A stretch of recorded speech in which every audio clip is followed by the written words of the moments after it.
새언니, 이렇게 크게 한몫 챙기게 해주셔서 정말 감사해요.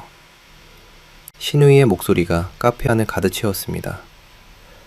축하 화한 사이로 보이는 친척들의 시선이 제게 쏠렸죠.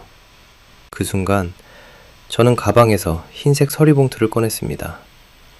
신우이의 얼굴이 굳어지며 웃음이 사라지는 모습이 보였어요. 새언니, 그게 뭐예요? 아가씨가 받아야 할 것들이에요.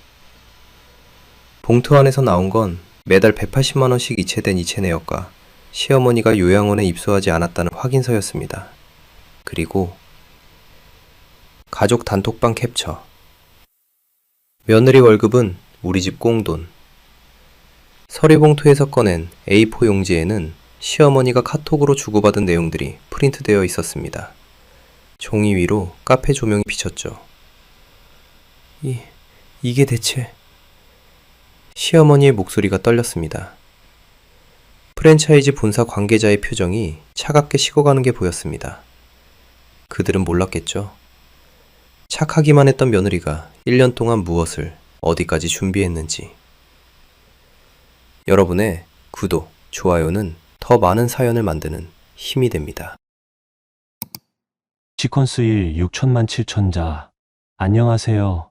저는 정하윤이라고 합니다. 홈쇼핑 회사에서 식품 MD로 일한 지 12년째 되는 평범한 직장인이에요. 결혼은 4년 전에 했고요.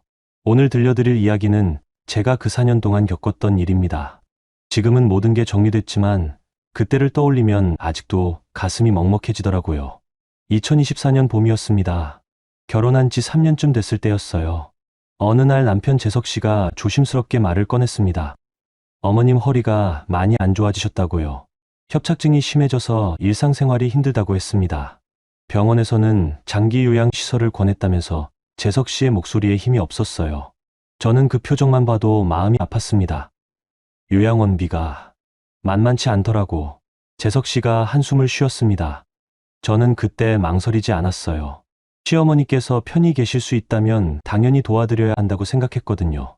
제 월급이 꽤 안정적인 편이었고 재석 씨는 보험 설계사라 수입이 들쑥날쑥했으니까요. 얼마나 필요한데요? 한 달에 180만 원 정도. 적지 않은 금액이었습니다. 하지만 저는 그 자리에서 자동이체를 약속했어요. 재석 씨가 제 손을 꽉 잡았습니다. 여보, 고마워. 정말 당신 덕분에 우리 엄마가 사람답게 사실 수 있을 것 같아. 그렇게 시작된 송금이 1년 가까이 이어졌습니다. 매달 25일 월급이 들어오면 27일이면 어김없이 180만 원이 시댁 계좌로 빠져나갔어요. 저는 그게 당연한 일이라고 생각했습니다. 가족이니까요. 어머님이 편안히 계시는 게 중요하다고 믿었어요. 그런데 이상한 점이 하나 있었습니다.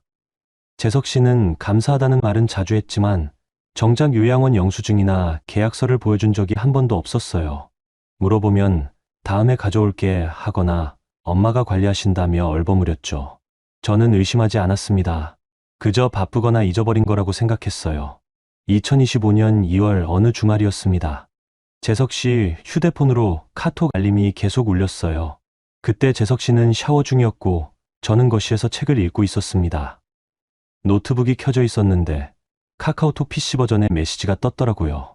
가족 단톡방이었습니다. 시어머니, 재석 씨, 신우이가 있는 방이었어요. 저는 원래 그런 거 보는 성격이 아닌데 그날따라 왜 그랬는지 화면에 뜬 문장이 눈에 들어왔습니다. 며느리 월급은 우리 집 공돈이지 뭐 크크. 심장이 철렁했습니다. 다음 메시지가 이어졌어요. 요양원비 명목으로 받으면 하윤이가 뭐라 안 하잖아. 착하긴 착해 신우이가 보낸 메시지였습니다. 그 아래로 재석 씨가 보낸 이모티콘이 보였어요. 웃는 얼굴 모양이었죠. 말리는 게 아니라 동조하고 있었습니다. 시어머니의 메시지도 있었습니다. 우리 며느리 월급이 우리 아들 기살림 값이야. 딸 카페 여는데도 보탬됐고 손이 떨렸습니다. 숨이 막히는 것 같았어요. 화면을 더 위로 올렸습니다. 지난 대화 내용들이 쭉 보였어요. 이번 달 180 들어왔다. 엄마 통원 치료비 30 빼고 나머지는 생활비랑 상미 인테리어 계약금으로. 오빠 대출 받은 거랑 합치면 카페 보증금 딱 맞겠다.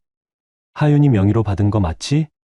응, 어차피 부부니까 나중에 갚으면 되지 뭐. 저는 그 자리에서 스크린샷을 찍었습니다.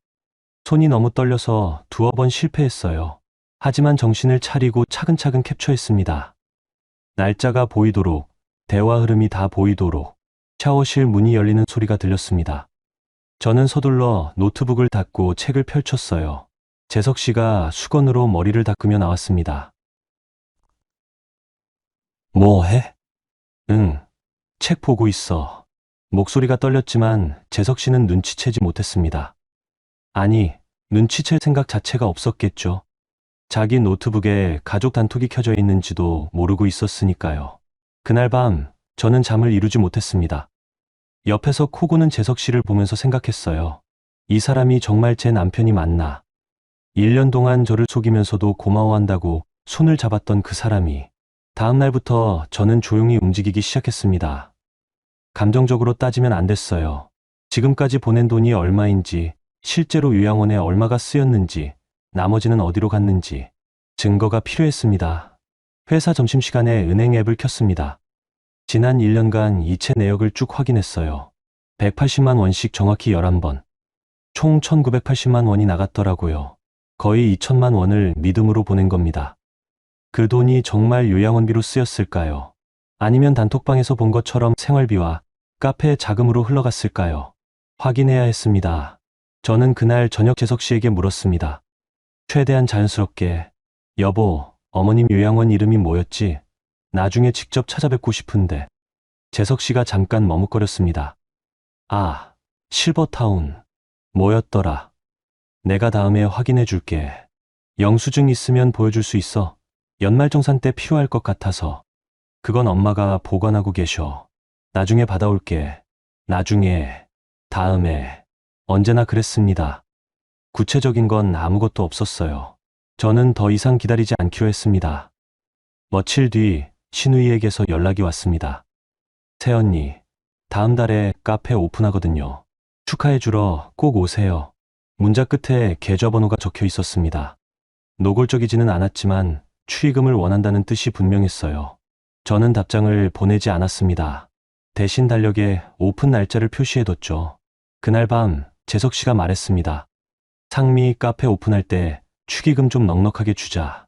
우리 여동생인데 얼마 생각하는데? 100만 원 정도? 저는 아무 말도 하지 않았습니다. 재석 씨는 제 침묵을 동의로 받아들였어요. 그러면서 덧붙였죠. 당신 덕분에 우리 엄마도 편하시고 상미도 꿈 이루고 우리 집안이 다 당신 덕분이야. 그 말을 들으면서 생각했습니다. 덕분이라는 말이 이렇게 가벼울 수 있구나. 제 월급으로 시댁 생활비를 대고 제 명의로 대출을 받아 카페 자금을 만들고 그러면서도 뒤에서는 저를 공돈이라고 부르는 사람들. 저는 그날부터 더욱 철저하게 준비했습니다. 단톡방 캡처는 클라우드에 백업했어요. 은행 이체 내역도 PDF로 저장했습니다. 그리고 가장 중요한 것, 요양원 확인. 다음 날 점심시간, 저는 재석 씨 휴대폰 메모장에 저장된 요양원 이름을 찾았습니다. 평화 실버타운이라고 적혀 있더라고요.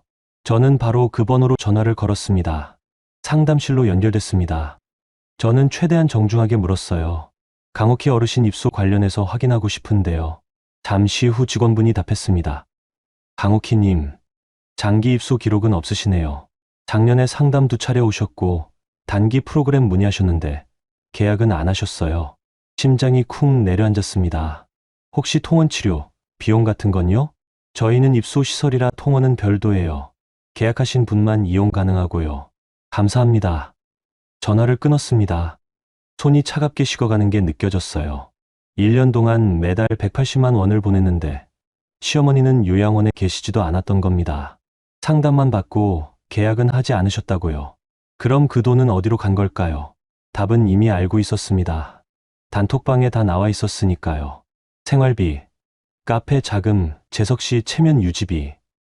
저는 그 자리에서 은행 앱을 켰습니다. 자동이체를 해지했어요. 그리고 시어머니께 문자를 보냈습니다. 어머님, 앞으로 요양원비는 영수증과 계약서 확인 후 직접 납부하겠습니다. 오늘부로 자동이체는 해지했습니다.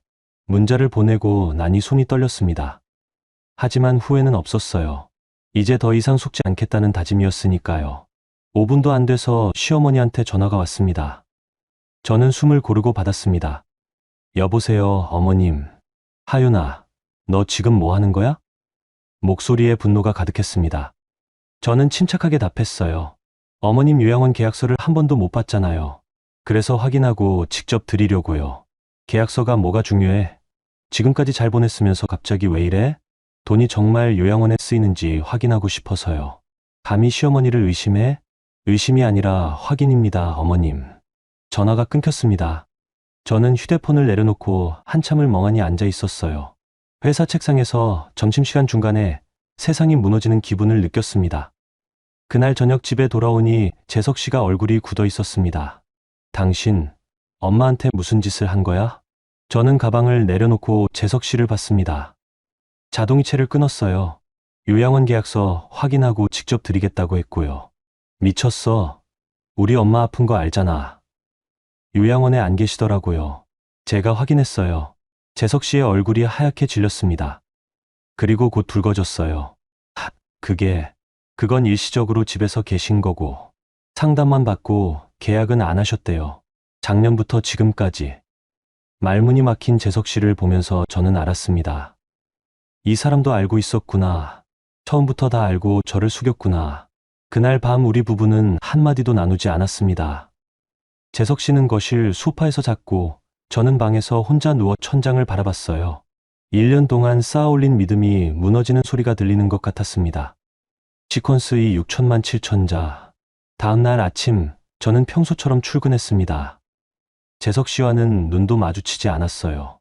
그 사람도 아무 말 없이 먼저 나갔죠. 집 안 공기가 차갑게 식어 있었습니다. 회사에 도착해서 업무를 시작하려는데 휴대폰이 울렸어요. 시어머니였습니다. 저는 잠시 망설이다가 받았습니다. 여보세요, 어머님. 하윤아, 어제는 내가 너무 흥분했구나. 미안해. 갑자기 부드러워진 목소리에 저는 당황했습니다. 어제 그 분노는 어디 가고 이렇게 온화할 수가 있나 싶었어요. 괜찮습니다, 어머님. 그런데 말이다. 요양원 계약서가 뭐가 그리 중요하니? 우리 가족인데. 엄마 아픈 거 알면서 그런 걸 따지면 어떡해. 가족. 그 단어가 이제는 무겁게 느껴졌습니다. 저는 조심스럽게 말했어요. 그래도 확인은 필요할 것 같아서요. 금액도 적지 않고. 에휴, 우리 며느리 참. 알았어. 그럼 내가 계약서 챙겨줄게. 근데 이번 달 돈은 언제 보내주려고? 순간 어이가 없었습니다. 계약서도 없이 또 돈을 달라고요? 저는 단호하게 답했습니다. 계약서 확인한 다음에 보내드리겠습니다. 실제로 요양원비로 쓰이는지 확인하고 싶어요. 그게 그렇게 이상한 건가요? 전화기 너머로 한숨 소리가 들렸습니다. 그리고 목소리 톤이 확 바뀌었어요. 하윤아, 너 지금 돈으로 효도하던 며느리가 갑자기 계산기를 두드리는 거냐? 1년 동안 고맙다고 생각했는데 알고 보니 돈 아까워서 그랬던 거야? 가슴이 무너지는 것 같았습니다. 제가 잘못한 게 뭔가요? 내 돈이 어디에 쓰이는지 확인하겠다는데 그게 왜 계산기를 두드리는 게 되는 건가요? 어머님, 저는 그냥 됐어. 네가 그렇게 나온다면 나도 생각이 있다. 두고 봐. 또 전화가 끊겼습니다. 저는 휴대폰을 책상에 내려놓고 한참을 멍하니 앉아 있었어요.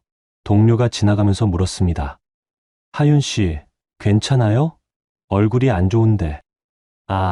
네, 괜찮아요. 괜찮지 않았습니다. 하나도 괜찮지 않았어요. 하지만 회사에서 무너질 수는 없었죠. 저는 정신을 가다듬고 모니터를 켰습니다. 점심시간이 되자 다시 전화가 왔습니다.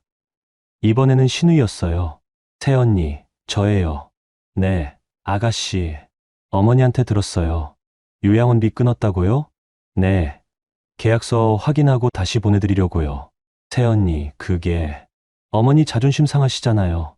가족끼리 그렇게까지 해야 돼요? 또 가족이라는 말이 나왔습니다. 저는 조용히 물었어요.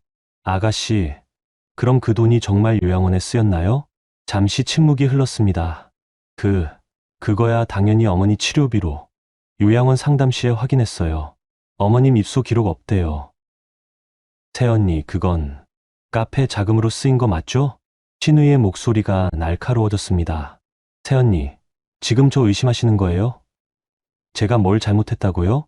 의심이 아니라 확인이에요, 아가씨. 참나, 새언니. 우리 오빠가 얼마나 고마워했는데. 이렇게 나오시면 섭섭하죠. 전화가 끊겼습니다. 저는 휴대폰을 내려다보며 쓴웃음을 지었어요. 섭섭하다고요. 정작 섭섭한 건 저인데. 오후 내내 일이 손에 잡히지 않았습니다. 납품 계약서를 검토하다가도 자꾸 딴 생각이 났어요. 제가 잘못한 걸까? 너무 각박하게 구는 걸까? 그냥 조용히 보내는 게 나았을까? 하지만 그때마다 단톡방 캡처가 떠올랐습니다. 며느리 월급은 우리 집 공돈. 그 문장이 저를 다시 정신차리게 했어요. 퇴근 시간이 가까워질 무렵 휴대폰에 낯선 번호로 문자가 왔습니다. 정하윤 씨, 카드 승인 내역 확인하세요. 마이너스 0카드. 저는 카드사 앱을 켰습니다. 제가 쓴 적 없는 30만 원짜리 승인 내역이 떠 있었어요. 가맹점명을 보니 인테리어 자재상이었습니다. 심장이 쿵 떨어졌어요. 제 카드를 누가 쓴 걸까요? 저는 서둘러 카드사에 전화를 걸었습니다. 고객님, 해당 건은 온라인 결제로 처리됐습니다. 카드 번호와 유효기간, CVV 번호가 모두 일치했고요. 제가 쓴 게 아닌데요. 가족분이 사용하신 건 아닌가요? 가족. 또 그 단어였습니다. 저는 이를 악물고 말했어요. 승인 취소 가능한가요? 가맹점에 문의하셔야 할 것 같습니다. 집에 돌아오니 재석 씨가 소파에 앉아 TV를 보고 있었습니다. 저는 가방을 내려놓고 물었어요. 여보, 제 카드 쓴 거 있어요? 재석 씨가 고개를 돌렸습니다. 아, 그거 상미 카페 인테리어 자재 사는데 급하게 필요해서. 제 카드를 왜 마음대로 써요? 부부 사이에 그게 뭐가 중요해. 어차피 나중에 갚을 건데. 저한테 허락도 안 받고요. 재석 씨가 짜증스럽게 리모컨을 내려놓았습니다. 당신 요즘 왜 이래? 엄마 요양원비도 끊고 이제 카드 쓴 것까지 따지고. 우리 가족한테 왜 이렇게 각박하게 구는 거야? 가족이면 허락 없이 남의 카드 써도 돼요? 남이라니, 우리 부부잖아. 부부라고 해서 다 되는 건 아니에요. 재석 씨가 벌떡 일어났습니다. 지금 나한테 따지는 거야? 1년 동안 당신 덕분에 우리 엄마 편하셨다고 얼마나 고마워했는데. 그 고마움이 진심이었어요? 저는 휴대폰을 꺼내 단톡방 캡처를 보여줬습니다. 재석 씨의 얼굴이 순식간에 하얗게 질렸어요. 이게 어떻게. 며느리 월급은 우리 집 공돈. 맞죠? 하윤아, 이건 그냥 농담이었어. 1년 동안 저를 속인 게 농담이에요? 재석 씨가 말문이 막혔습니다. 그러다가 갑자기 화를 냈어요. 그래, 알았어. 당신이 그렇게 계산적으로 나올 거면 나도 할 말 있어. 그동안 당신 월급으로 우리 집안이 얼마나 도움받았는데. 도움이요? 제 허락도 없이 제 돈을 쓴 게 도움이에요? 가족끼리 뭘 그렇게 따져. 또 가족이라는 말이었습니다. 저는 더 이상 말하고 싶지 않았어요. 방으로 들어가 문을 닫았습니다. 그날 밤 저는 은행 앱을 켜서 모든 카드 사용 내역을 확인했습니다. 지난 6개월간 제가 쓴 적 없는 소액 결제들이 여러 건 있었어요. 5만 원, 10만 원, 15만 원. 하나하나는 작았지만 합치면 100만 원이 넘었습니다. 가맹점을 확인해보니 카페 비품, 인테리어 소품, 주방용품들이었어요. 전부 신우이 카페 준비 물품이었죠. 저는 떨리는 손으로 신용정보 조회 사이트에 접속했습니다. 본인 인증을 하고 들어갔어요. 그리고 경악했습니다. 제 명의로 소액 대출이 시행돼 있었습니다. 300만 원. 저는 대출을 받은 적이 없었어요. 서둘러 대출 내역을 확인했습니다. 실행일은 2달 전이었고 휴대폰 본인 인증으로 처리됐다고 나와 있었어요. 제 휴대폰으로요. 순간 떠올랐습니다. 2달 전 어느 날 재석 씨가 잠깐 휴대폰 좀 빌려줘. 네, 거 배터리 나갔어 라고 했던 게 그때 잠깐 화장실 간 사이에 뭔가 했던 걸까요? 손이 차갑게 식었습니다. 이건 단순히 요양원비를 속인 게 아니었어요. 제 명의를 도용한 겁니다. 법적으로 문제가 될 수 있는 일이었죠. 저는 방문을 열고 나갔습니다. 재석 씨는 거실 소파에서 휴대폰을 보고 있었어요. 여보. 재석 씨가 고개를 들었습니다. 제 명의로 대출 받은 거 있죠? 재석 씨의 얼굴이 굳었습니다. 그게 300만 원. 2달 전에 제 휴대폰으로 본인 인증하고. 하윤아, 그건 왜 제 허락도 없이 제 명의로 대출을 받아요? 재석 씨가 소파에서 일어났습니다. 급하게 필요했어. 상미 카페 보증금이. 그게 이유가 돼요? 부부잖아. 나중에 내가 갚으면 되지. 언제요? 어떻게요? 재석 씨가 말문이 막혔습니다. 저는 차갑게 말했어요. 내일 당장 갚으세요. 아니면 명의도용으로 신고할 거예요. 미쳤어? 나 당신 남편인데. 남편이라고 해서 범죄가 정당화되진 않아요. 그 말을 남기고 다시 방으로 들어갔습니다. 문을 잠그고 침대에 주저앉았어요. 온몸이 떨렸습니다. 1년 동안 저를 속이고 제 카드를 몰래 쓰고 급기야 제 명의로 대출까지 받은 사람. 그 사람이 제 남편이라는 게 믿기지 않았습니다. 휴대폰이 울렸습니다. 시어머니였어요. 저는 받지 않았습니다. 곧 문자가 왔죠. 하윤아, 내일 내 회사로 갈 거다. 똑똑히 얘기 좀 하자. 심장이 철렁했습니다. 회사로 온다고요? 저는 서둘러 상사에게 문자를 보냈어요. 팀장님, 내일 개인 사정으로 민원이 있을 수 있습니다. 죄송합니다. 하지만 이미 늦었습니다. 다음날 제가 겪게 될 일을 저는 아직 몰랐거든요. 그날 밤 저는 거의 잠을 자지 못했습니다. 천장을 바라보며 생각했어요. 이게 정말 제 인생인가? 착하게 살려고 노력했는데 왜 이런 일을 겪어야 하는 걸까? 하지만 한편으로는 결심했습니다. 더 이상 당하지 않겠다고. 이제는 싸우겠다고. 감정이 아니라 증거로. 새벽 5시쯤 됐을 때 저는 일어나서 컴퓨터를 켰습니다. 그리고 지난 1년간의 모든 증거를 정리하기 시작했어요. 계좌 이체 내역, 단톡방 캡처, 카드 사용 내역, 대출 실행 기록. 하나하나 폴더에 담고 날짜별로 정리했습니다. 아직 어떻게 할지 구체적인 계획은 없었습니다. 하지만 이 증거들이 언젠가 제 무기가 될 거라는 걸 알았어요. 동이 트기 시작했습니다. 저는 파일을 클라우드에 백업하고 USB에도 따로 저장했어요. 그리고 샤워를 하고 옷을 입었습니다. 거울을 보니 눈 밑이 시커멓게 그늘져 있었습니다. 하지만 눈빛만큼은 예전과 달랐어요. 더 이상 착한 며느리의 눈이 아니었습니다. 싸울 준비가 된 사람의 눈이었죠. 시퀀스 3 6천만 7천자. 다음 날 아침, 저는 평소보다 30분 일찍 회사에 도착했습니다. 팀장님께 미리 말씀드리려고요. 개인 사정으로 방문객이 있을 수 있다고. 팀장님은 고개를 끄덕이며 괜찮으면 얘기해봐라고 하셨지만 저는 곧 해결될 겁니다 라고만 답했습니다. 오전 10시쯤이었을 겁니다. 저는 거래처와 화상 미팅 중이었어요. 그때 사무실 입구 쪽이 소란스러워졌습니다. 고개를 돌리니 시어머니와 시누이가 로비에 서 계셨어요. 심장이 철렁 내려앉았습니다. 정말 오셨구나. 저는 황급히 미팅을 마무리하고 자리에서 일어났습니다. 동료들의 시선이 느껴졌어요. 로비 쪽으로 걸어가는데 다리에 힘이 없었습니다. 어머님, 시어머니가 큰 소리로 말했습니다. 하윤아, 네가 우리 집안을 이렇게 만들 거야? 주변 사람들이 일제히 이쪽을 봤습니다. 저는 얼굴이 화끈거렸어요. 어머님, 여기서는 곤란합니다. 밖에서 얘기해요. 곤란하긴 뭐가 곤란해. 아픈 시어머니 돈줄 끊어놓고 며느리 행세할 거야? 목소리가 로비 전체에 울려 퍼졌습니다. 경비 아저씨가 다가오셨어요. 손님, 여기서는 손님이 아니라 며느리 어머니예요. 우리 며느리가 시어머니 병원비를 끊었다고요. 저는 온몸이 얼어붙는 것 같았습니다. 동료들이 수군거리는 소리가 들렸어요. 저를 바라보는 시선들이 느껴졌습니다. 시누이가 제 팔을 잡았습니다. 새언니, 어머니 진정시켜요. 이러시면 안 되잖아요. 겉으로는 말리는 척하지만 목소리에 연기 같은 게 묻어났어요.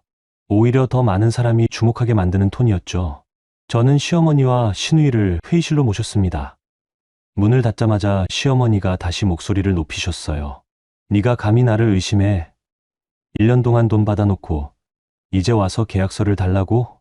어머님, 요양원에 계시지 않잖아요. 내가 언제 요양원에 들어갔다고 했어. 통원 치료도 치료지. 그럼 통원 치료비 영수증 보여주세요. 시어머니의 얼굴이 붉어졌습니다. 영수증까지 보여줘야 해. 시어머니를 그렇게 못 믿겠어? 180만 원씩 1년 동안 보냈는데 확인하는 게 이상한가요? 시누이가 끼어들었습니다. 새언니, 어머니 자존심도 있으시잖아요. 왜 이렇게까지 하세요? 아가씨 카페 자금으로 쓴 거 맞죠? 시누이의 표정이 굳었습니다. 뭐라고요? 제 명의로 받은 대출도 카페 보증금에 보탠 거 맞죠? 시어머니가 테이블을 쾅 쳤습니다. 너 지금 우리를 도둑 취급하는 거야? 사실을 확인하는 겁니다. 사실. 네가 아는 게 뭔데? 단톡방 다 봤어요. 며느리 월급은 우리 집 공돈이라고 하신 거. 순간 정적이 흘렀습니다. 시어머니와 시누이의 얼굴이 하얗게 질렸어요. 그건 카페 인테리어 계약금 해결했다는 것도 봤고요. 제 카드로 비품 산 것도 다 알아요. 시누이가 말했습니다. 새언니, 그건 오빠가 괜찮다고 해서 제 허락은 받지 않았잖아요. 시어머니가 벌떡 일어났습니다. 네가 그렇게 나온다면 나도 할 말 있어. 재석이한테 얼마나 신세졌는데 결혼하면서 네가 뭘 가져왔어. 우리 아들 월급으로 살면서 가슴이 무너지는 것 같았습니다. 제 월급이 남편 월급보다 많은데요. 그게 중요해? 네가 우리 집안에 시집 온 거잖아. 시집 왔다고 제 돈을 마음대로 써도 된다는 건가요? 가족끼리 내거가 어딨어. 며느리 월급은 당연히 시댁 도와야지. 저는 더 이상 참을 수 없었습니다. 가족이면 거짓말해도 돼요? 명예도용해도 돼요? 명예도용이라니. 부부 사이에 그게 무슨 범죄야. 법적으론 범죄예요, 어머님. 시어머니가 회의실 문을 벌컥 열었습니다. 밖에 있던 동료들이 깜짝 놀라 이쪽을 봤어요. 다들 들으세요. 이 며느리가 아픈 시어머니 병원비를 끊었어요. 이런 불효가 어딨어요. 저는 얼굴이 화끈거렸습니다. 로비에 있던 사람들이 전부 이쪽을 보고 있었어요. 팀장님도 자리에서 일어나셨습니다. 어머님, 제발은 무슨, 네가 우리한테 한 게 뭔데. 시누이가 시어머니 팔을 잡았습니다. 어머니, 이만 가요. 새언니 회사에서 이러시면 난 안 가. 이 불효녀가 정신 차릴 때까지 여기 있을 거야. 그때 누군가 다가왔습니다. 재석 씨였어요. 언제 온 건지 로비에 서 있었습니다. 엄마, 이러시면 안 돼요. 저는 재석 씨를 봤습니다.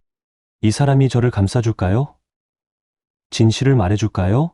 하지만 재석 씨가 한 말은 달랐습니다. 하윤아, 엄마한테 사과해. 우리 집안 망신시키지 말고. 심장이 멎는 것 같았습니다. 뭐라고요? 잘못했다고 해. 그럼 엄마도 용서하실 거야. 제가 뭘 잘못했는데요? 가족한테 이렇게 각박하게 군 거. 저는 믿을 수 없었습니다. 이 사람이 정말 제 남편이 맞나요? 저를 속인 사람은 재석 씨와 시댁인데 왜 제가 사과해야 하는 건가요? 주변 사람들이 수군거렸습니다. 저 며느리 시어머니한테 돈 안 준대. 요즘 젊은 사람들 참 불효도 유분수지. 귀가 따가웠습니다. 저는 아무 말도 할 수 없었어요. 진실을 말하면 믿어줄까요? 아니면 더 이상한 며느리로 보일까요? 팀장님이 다가오셨습니다. 하윤 씨, 일단 조퇴하고 집에서 정리하는 게 어때요? 네. 저는 고개를 숙이고 자리로 돌아갔습니다. 가방을 챙기는 동안 온몸이 떨렸어요. 동료들의 시선이 등에 꽂히는 게 느껴졌습니다. 엘리베이터를 타고 내려가는데 눈물이 났습니다. 참으려고 했지만 주르륵 흘러내렸어요. 로비를 지나 밖으로 나왔습니다. 회사 앞 벤치에 앉아 한참을 울었습니다. 사람들이 지나다니는 것도 신경 쓰이지 않았어요. 그냥 눈물이 멈추지 않았습니다. 얼마나 지났을까요? 휴대폰이 울렸습니다. 재석 씨였어요. 저는 받지 않았습니다. 곧 문자가 왔죠.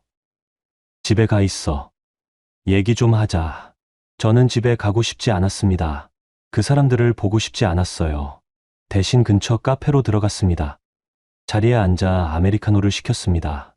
휴대폰을 켜니 알림이 수십 개 쌓여 있었어요. 대부분 재석 씨와 시어머니, 시누이한테서 온 거였습니다. 하나하나 확인할 기력이 없었습니다. 저는 그냥 휴대폰을 뒤집어 놓고 커피를 마셨어요. 그때 또 알림이 왔습니다. 은행 앱에서 온 거였어요. 신용정보 조회 알림이었습니다. 고객님의 신용정보가 조회되었습니다. 마이너스 0캐피탈. 심장이 철렁했습니다. 누가 제 신용정보를 조회한 걸까요? 저는 서둘러 앱을 열었어요. 조회 내역을 확인하니 대출 심사 목적이라고 나와 있었습니다. 오늘 오전 11시, 제가 회사에서 시어머니와 대치하고 있을 때였어요. 누가 제 명의로 또 대출을 알아본 걸까요? 재석 씨, 시누이? 저는 떨리는 손으로 재석 씨에게 전화를 걸었습니다. 여보, 뭐야? 제 신용정보 조회한 거 있어요? 그게 또 대출 알아본 거예요? 침묵이 흘렀습니다. 여보, 그건. 대답해요. 상미 카페가 생각보다 돈이 더 필요해서 전화를 끊어버렸습니다. 손이 덜덜 떨렸어요. 또 제 명의를 사용하려 한 겁니다. 제 허락도 없이. 저는 그 자리에서 은행에 전화를 걸었습니다. 신용정보 조회 제한 신청하고 싶은데요. 본인 외에는 조회할 수 없도록 하시겠다는 말씀이신가요? 네. 그리고 혹시 추가 대출 실행 방지도 가능한가요? 대출 잠금 서비스 신청하시면 됩니다. 지금 바로 해주세요. 절차를 진행하는 동안 눈물이 또 났습니다. 제 남편으로부터 제 신용을 지켜야 하는 상황. 이게 정상적인 결혼 생활인가요? 모든 절차를 마치고 전화를 끊었습니다. 커피는 이미 식어 있었어요. 저는 한 모금 마시고 자리에서 일어났습니다. 집에는 가고 싶지 않았지만 갈 곳이 없었습니다.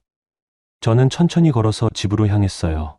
현관문을 열고 들어서니 재석 씨가 거실에 서 있었습니다. 하윤아, 말 걸지 마세요. 얘기 좀 하자. 할 얘기 없어요. 저는 방으로 들어가려 했습니다. 재석 씨가 팔을 잡았어요. 나요. 하윤아, 나도 어쩔 수 없었어. 상미가. 제 명의로 또 대출 알아본 거 맞죠? 재석 씨가 말을 잃었습니다. 가족끼리 이렇게까지 해야 돼? 조금만 도와주면 안 돼? 도와주는 게 아니라 이용당한 거예요. 이용? 우리 가족인데. 가족이 이러면 안 되는 거예요. 재석 씨의 얼굴이 붉어졌습니다. 그럼 어쩌라고? 당신이 도와주지 않으면 우리 엄마는 어떡하고, 상미는 어떡해? 제가 왜 책임져야 하는데요? 당신이 우리 집 며느리니까. 며느리. 그 단어가 이제는 족쇄처럼 느껴졌습니다. 저는 재석 씨의 손을 뿌리쳤습니다. 며느리라고 해서 착취해도 된다는 건 아니에요.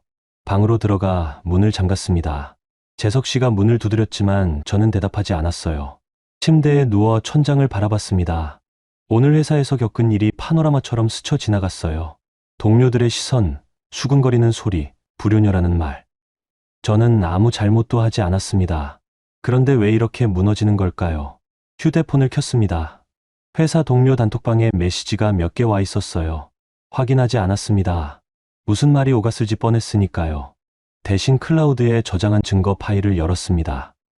이체 내역, 단톡방 캡처, 카드 사용 내역, 대출 실행 기록. 이제 이걸 어떻게 써야 할까요? 어떻게 해야 제 억울함을 풀 수 있을까요? 그때 문득 떠올랐습니다. 얼마 전 회사에서 진행한 납품, 계약 검토 때 만났던 변호사님, 백도윤 변호사님, 혹시 개인 상담도 가능할까요?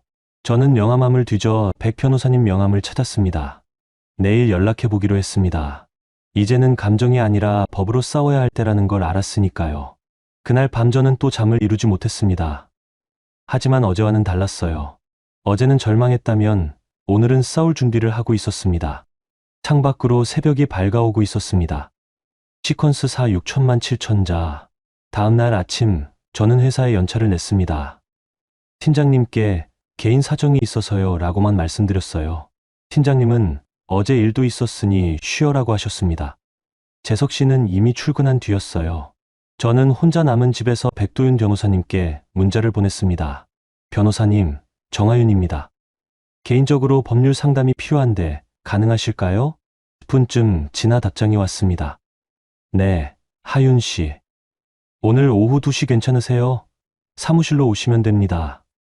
저는 고맙다는 답장을 보내고 준비를 시작했습니다. 증거 파일을 USB에 담고 출력할 건 미리 출력했어요.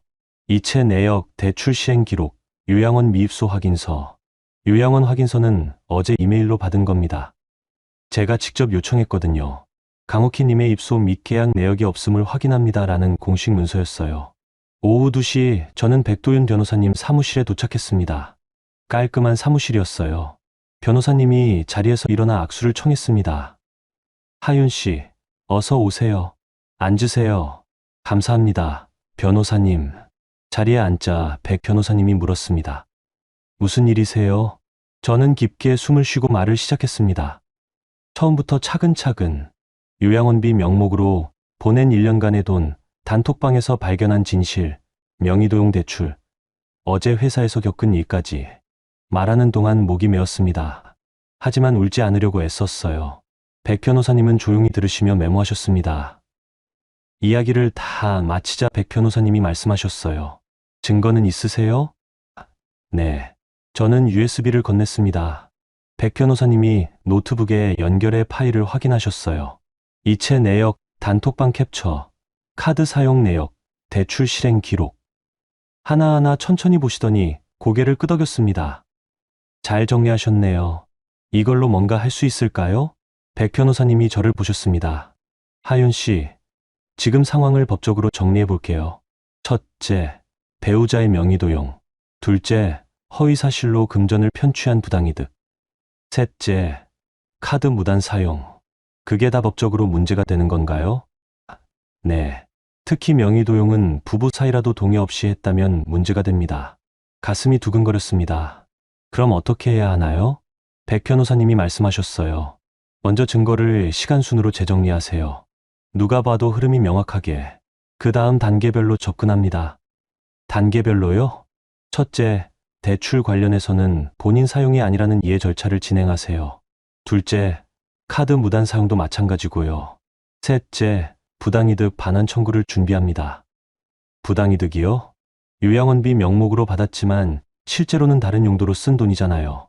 반환 청구할 수 있습니다. 그게 시댁한테 받아낼 수 있을까요? 백 변호사님이 잠시 생각하시더니 말씀하셨습니다. 하윤 씨, 제가 한 가지 여쭤봐도 될까요?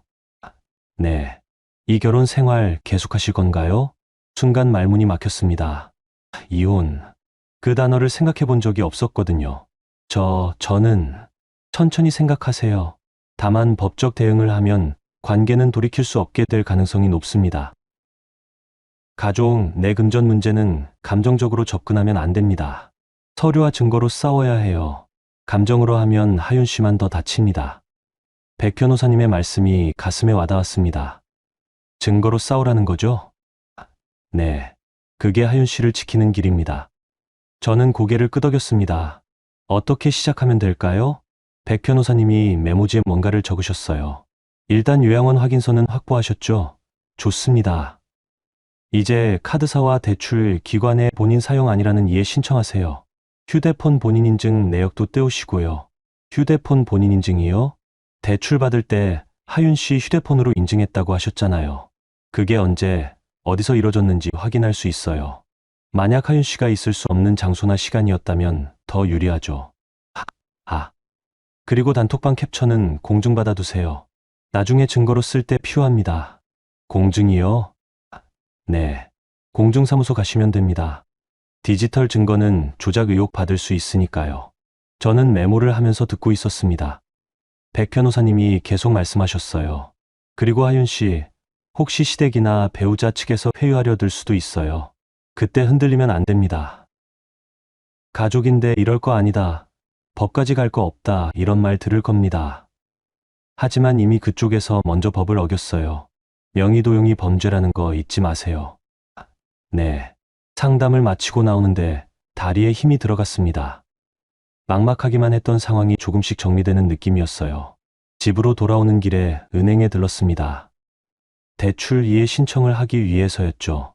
본인 사용이 아니라는 확인이 필요합니다. 휴대폰 본인 인증 내역 떼어주실 수 있나요?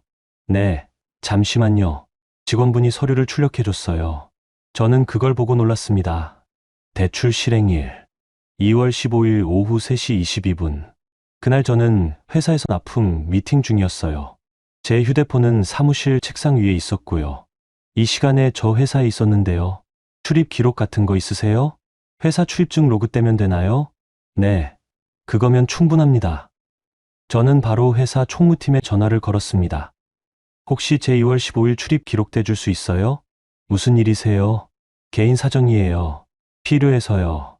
알겠습니다. 이메일로 보내드릴게요. 1시간 뒤 출입 기록이 왔습니다. 2월 15일 오전 8시 47분 입실, 오후 6시 32분 퇴실. 오후 3시 22분에는 분명히 회사에 있었던 겁니다. 제 휴대폰은 제가 가지고 있었는데 어떻게 본인 인증이 된 걸까요? 재석 씨가 집에 있던 제 휴대폰을 몰래 사용한 걸까요? 아니면 다른 방법이 있었던 걸까요? 저는 통신사에 전화를 걸었습니다. 2월 15일 오후 3시 22분에 본인 인증 내역 확인 가능한가요? 네, 잠시만요. 해당 시각에 인증건이 있네요. 위치는 서초구로 나오는데요. 서초구요? 네, 기지국 위치 기준입니다. 서초구는 재석 씨 어머니 댁이 있는 곳이었습니다. 그때 제 휴대폰이 거기 있었다고요? 순간 떠올랐습니다. 2월 중순쯤 재석 씨가 휴대폰 배터리 나갔는데 급한 전화 받아야 해서라며 제 폰을 빌려간 적이 있었어요. 그때 제 휴대폰을 가지고 어머니 댁에 갔던 걸까요? 저는 모든 내역을 출력하고 파일로 정리했습니다. 이제 그림이 보였어요. 재석 씨는 제 휴대폰을 빌려 어머니 댁에 가서 거기서 제 명의로 대출을 실행한 겁니다. 집에 돌아오니 재석 씨가 거실에 앉아 있었습니다. 어디 갔다 와? 은행. 또 뭐 하러? 저는 대답하지 않고 방으로 들어가려 했습니다. 재석 씨가 막아섰어요. 하윤아, 우리 이러지 말자. 가족끼리. 가족이면 명예 도용해도 돼요? 재석 씨의 얼굴이 굳었습니다. 그건 급하게 필요해서 2월 15일 오후 3시 22분. 제 휴대폰 빌려서 어머니 댁에서 대출받은 거 맞죠? 재석 씨가 할 말을 잃었습니다. 어떻게? 출입 기록도 있고 기지국 위치도 나왔어요. 제가 회사에 있을 때 제 휴대폰으로 본인 인증한 거. 이게 명의도용 아니에요? 하윤아, 그건 내가 잠깐만 빌린 거고. 잠깐이요? 300만 원 대출받은 게 잠깐이에요? 재석 씨가 버럭 소리를 질렀습니다. 그래, 내가 했어. 우리 상미 카페 자금이 부족해서. 그게 뭐가 어때? 제 허락 없이 제 명의로 대출받은 게 문제예요. 부부잖아. 나중에 갚으면 되지. 언제요? 어떻게요? 재석 씨가 대답하지 못했습니다. 저는 차갑게 말했어요. 이번 주 안에 갚으세요. 안면 법적 조치 취하겠어요. 법적 조치? 너 지금 진짜. 명의도용은 범죄예요. 부부 사이라도요. 재석 씨의 얼굴이 붉어졌습니다. 네가 이럴 거야? 우리 가족한테. 가족이라고 범죄가 정당화되지 않아요. 저는 방으로 들어가 문을 잠갔습니다. 재석 씨가 문을 두드렸지만 무시했어요. 침대에 앉아 숨을 고르는데 휴대폰이 울렸습니다. 신우이였어요. 여보세요. 새언니, 저예요. 네, 아가씨. 오빠한테 들었어요. 법적 조치 운운한다고요? 새언니, 우리 가족인데 왜 이래요? 조금만 도와주면 안 돼요? 도와주는 게 아니라 이용당한 거예요. 이용? 가족끼리 돕는 게 이용이에요?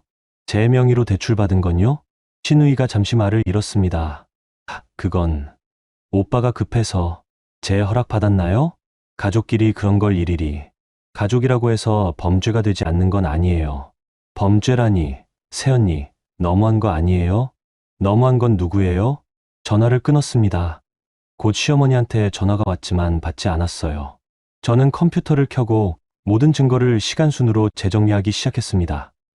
백도윤 변호사님 말씀대로 누가 봐도 흐름이 명확하게 2024년 3월 요양원비 명목으로 첫 송금 180만 원, 2024년 4월 2025년 1월 매달 180만 원씩 송금, 총 1,800만 원, 2024년 12월 상미 카페 준비 시작, 2025년 1월 제 카드로 인테리어 자재 무단 구매, 2025년 2월 15일 제 명의로 대출 300만 원 실행, 2025년 2월 28일 가족 단톡방 발견, 2025년 3월 1일 요양원 미입소 확인, 2025년 3월 2일 자동이체 해지, 2025년 3월 3일 회사 로비 소란, 2025년 3월 4일 법률 상담. 타임라인이 명확해졌습니다. 이제 이걸 가지고 뭘 해야 할까요? 백 변호사님이 말씀하신 게 떠올랐습니다. 부당이득 반환 청구를 준비하세요. 저는 요양원비 명목으로 보낸 총 금액을 계산했습니다. 1,980만 원, 거의 2천만 원이었어요. 이 중 실제 요양원이나 병원에 쓰인 돈은 얼마나 될까요? 시어머니가 토온 치료받은 게 사실이라면 많아야 월 30만 원 정도, 1년이면 360만 원. 나머지 1,620만 원은 어디로 간 걸까요? 생활비, 상미 카페 자금, 재석 씨 체면 유지비. 저는 부당이득 반환 청구서 초안을 작성하기 시작했습니다. 법률 용어는 잘 몰랐지만 백 변호사님이 나중에 검토해 주실 거라 믿었어요. 밤새 작업했습니다. 새벽 3시쯤 됐을 때 초안이 완성됐어요. 청구 금액 1,620만 원. 청구 사유 요양원비 명목으로 송금했으나 실제로는 다른 용도로 사용. 증거 이체 내역, 요양원 미입소 확인서, 단톡방 캡처. 그 밑에 카드 무단 사용분, 명의도용 대출분도 따로 정리했습니다. 파일을 저장하고 침대에 누웠습니다. 온몸이 피곤했지만 마음은 조금 가벼웠어요. 이제 싸울 준비가 됐다는 생각이 들었습니다. 감정이 아니라 서류로, 눈물이 아니라 증거로. 그날 밤 저는 처음으로 깊게 잠들었습니다. 시퀀스 5 6천만 7천자. 며칠 뒤 저는 다시 백도윤 변호사님 사무실을 찾았습니다. 손에는 재정리한 증거 파일과 초안으로 작성한 청구서가 들려 있었어요. 변호사님, 정리해왔습니다. 백 변호사님이 파일을 꼼꼼히 살펴보셨어요. 한참을 보시더니 고개를 끄덕이셨습니다. 잘하셨어요, 하윤 씨. 타임라인도 명확하고 증거도 탄탄합니다. 청구서 초안도 봐주실 수 있나요? 백 변호사님이 제가 작성한 문서를 읽으셨습니다. 가끔 메모를 하시더니 말씀하셨어요. 큰 틀은 맞는데 법률 용어를 좀 다듬어야 할 것 같네요. 제가 수정해 드릴게요. 감사합니다. 그런데 하윤 씨, 결심하셨어요? 이걸 진행하면 돌이킬 수 없습니다. 저는 잠시 생각했습니다. 정말 이렇게까지 해야 하나. 가족인데. 하지만 곧 단톡방에 그 문장이 떠올랐어요. 며느리 월급은 우리 집 공돈. 저는 고개를 끄덕였습니다. 네, 하겠습니다. 백 변호사님이 말씀하셨어요. 좋습니다. 그럼 단계별로 진행하죠. 먼저 내용 증명부터 보낼게요. 부당이득 반환 청구, 명의도용 대출 채무 부존재 확인, 카드 무단 사용분 반환. 이 세 가지를 한 번에. 내용 증명이요? 공식적인 통지예요. 나는 당신에게 이런 걸 요구한다는 걸 법적으로 알리는 거죠. 나중에 소송까지 가더라도 증거로 쓰입니다. 그럼 시댁에서 받게 되는 거죠? 네. 배우자분과 시어머니분께 각각 발송됩니다. 저는 숨을 깊게 들이마셨습니다. 그럼 부탁드립니다. 일주일 뒤 내용 증명이 발송됐습니다. 백 변호사님이 전화를 주셨어요. 하윤 씨, 발송 완료됐습니다. 며칠 안에 도착할 거예요. 네. 혹시 연락 오면 감정적으로 대응하지 마세요. 모든 대화는 녹음하시고 문자로 남기세요. 알겠습니다. 전화를 끊고 나니 손이 떨렸습니다. 이제 정말 시작이구나. 이틀 뒤 재석 씨한테서 전화가 왔습니다. 하윤아, 너 뭐 한 거야? 목소리가 떨리고 있었어요. 무슨 일인데요? 내용 증명이 뭐야? 채무 부존재 확인, 부당이득 반환? 당연한 절차예요. 당연해. 너 지금 우리 가족한테 소송 거는 거야? 제 권리를 찾는 거예요. 권리? 가족한테 무슨 권리를 따져? 저는 침착하게 답했습니다. 가족이라고 해서 불법이 정당화되지 않아요. 불법? 내가 뭘 불법으로? 제 명의로 무단 대출 받은 거. 그거 명의도용이에요. 재석 씨가 할 말을 잃었습니다. 잠시 침묵이 흐르더니 목소리 톤이 바뀌었어요. 하윤아, 우리 다시 생각해보자. 내가 잘못했어. 진짜로. 앞으로 안 그럴게. 내용 증명 취소할 수 없어. 우리 다시 잘해보자. 응? 회유하는 목소리였습니다. 백 변호사님이 예상했던 그대로였어요. 취소 안 해요. 하윤아, 대출금 갚으세요. 카드 무단 사용분도 돌려주시고, 그리고 부당이득 반환도요. 그게 얼마인데? 지금 나한테 2천만 원 넘게 내라는 거야? 제가 억울하게 낸 돈이에요. 억울하게? 우리 엄마 치료비인데. 요양원 안 계셨잖아요. 통원 치료비만 따지면 360만 원이에요. 나머지 1620만 원은 어디 갔어요? 재석 씨가 대답하지 못했습니다. 30일 안에 답변 안 오면 법적 절차 진행할 거예요. 전화를 끊었습니다. 손이 떨렸지만 후회는 없었어요. 1시간 뒤 시어머니한테서 전화가 왔습니다. 하윤아, 너 정말 이럴 거야? 어머님, 내용 증명까지 보내면서 우리 집안 망신시킬 거야? 망신이 아니라 정당한 권리예요. 정당한 권리? 며느리가 시어머니한테 소송 거는 게 정당해? 제 돈을 돌려받는 게 잘못인가요? 시어머니가 버럭 소리를 질렀습니다. 내 돈, 우리 아들 벌어온 돈으로 살면서 무슨 내 돈이야. 제 월급이 남편 월급보다 많은데요. 그게 중요해. 네가 우리 집에 시집 온 거잖아. 시집 왔다고 제 돈을 마음대로 써도 되는 건 아니에요. 이 사람이 정말... 알았어. 좋아. 네가 그렇게 나온다면 나도 생각이 있다. 전화가 끊겼습니다. 저는 녹음 파일을 저장했어요. 백 변호사님 말씀대로 모든 대화를 녹음하고 있었습니다. 다음 날 신우이한테서 문자가 왔습니다. 새언니, 제발 생각 좀 해주세요. 제 카페 오픈이 코앞인데 이러시면 저는 어떡해요? 저는 답장을 보냈습니다. 아가씨 카페는 아가씨 돈으로 여세요. 제 돈 아니고요. 새언니, 너무한 거 아니에요? 가족인데. 가족이면 제 명에 도용해도 돼요?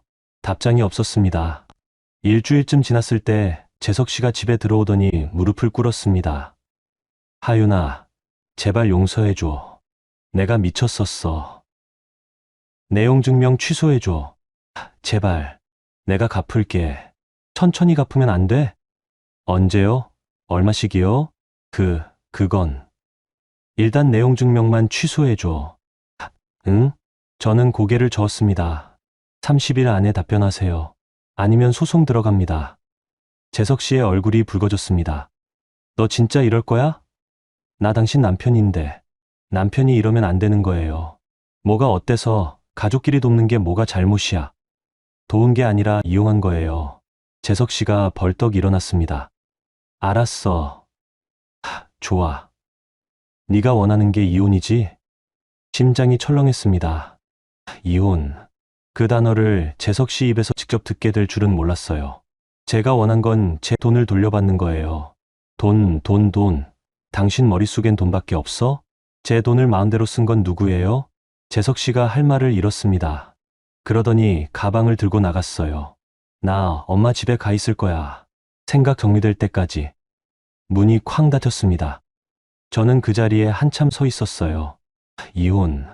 정말 그렇게 될까요? 4년간의 결혼 생활이 이렇게 끝나는 걸까요? 하지만 한편으로는 시원했습니다. 더 이상 거짓말하는 사람과 같은 집에 살지 않아도 되니까요. 며칠 뒤 백도윤 변호사님한테서 연락이 왔습니다. 하윤 씨, 상대 측에서 답변서 왔어요. 어떤 내용인가요? 요약하면 부부 사이의 금전거래는 증여로 봐야 한다는 주장이에요. 그리고 요양원비는 실제로 어머님 치료에 쓰였다고 하고요. 증여요? 네. 자발적으로 준 거니까 돌려줄 필요 없다는 논리죠. 하지만 요양원비 명목이었잖아요. 거짓말로 받은 건데. 맞아요. 그래서 우리 쪽은 사기에 의한 부당이득이라고 주장할 겁니다. 사기요? 네. 요양원에 있다고 거짓말해서 돈을 받았으니까요. 명백한 사기죠. 그럼 이길 수 있나요? 백 변호사님이 잠시 생각하시더니 말씀하셨어요. 증거가 탄탄하니까 승산은 있어요. 다만 시간이 걸릴 겁니다. 그리고요? 이혼도 함께 진행하시는 게 좋을 것 같아요. 하윤 씨, 이 상황에서 결혼 생활 유지하시기 힘드실 거예요. 배우자분도 이혼 얘기 꺼내셨다고 하셨잖아요. 저는 한참을 생각했습니다. 정말 이혼해야 할까요? 조금 더 생각해 볼게요. 네, 천천히 생각하세요. 다만 재산 분할 청구권도 있다는 거 기억하시고요. 재산 분할이요? 결혼 생활 중 형성된 재산은 나눌 수 있어요. 하윤 씨가 벌어온 돈도 많으니까요. 그리고 위자료 청구도 가능합니다. 배우자의 명의 도용과 배신, 행위로 인한 정신적 피해에 대해서요. 백 변호사님 말씀을 듣고 있으니 현실이 실감났습니다. 정말 이혼까지 갈 수도 있구나. 집에 혼자 앉아 생각했습니다. 4년 전 결혼식 날이 떠올랐어요. 재석 씨가 평생 행복하게 해주게라고 했던 말. 그때는 진심이었을까요? 아니면 처음부터 저를 돈줄로만 본 걸까요? 휴대폰을 켜니 신우이한테서 또 문자가 와 있었습니다. 새언니, 다음 주 카페 오픈이에요. 축하해주러 꼭 와주세요. 문자 끝에 계좌번호가 적혀 있었어요. 아직도 축의금을 바라는 건가요? 저는 답장하지 않았습니다. 대신 달력에 오픈 날짜를 표시했어요. 그리고 백 변호사님께 문자를 보냈습니다. 변호사님, 서류 준비 언제까지 가능한가요? 급하세요? 다음 주까지 필요해요. 무슨 일이세요? 신우이 카페 오픈식이 있어요. 거기서 마무리하고 싶습니다. 백 변호사님한테서 답장이 왔습니다. 알겠습니다. 준비해드릴게요. 저는 클라우드에 저장한 증거 파일을 다시 열었습니다.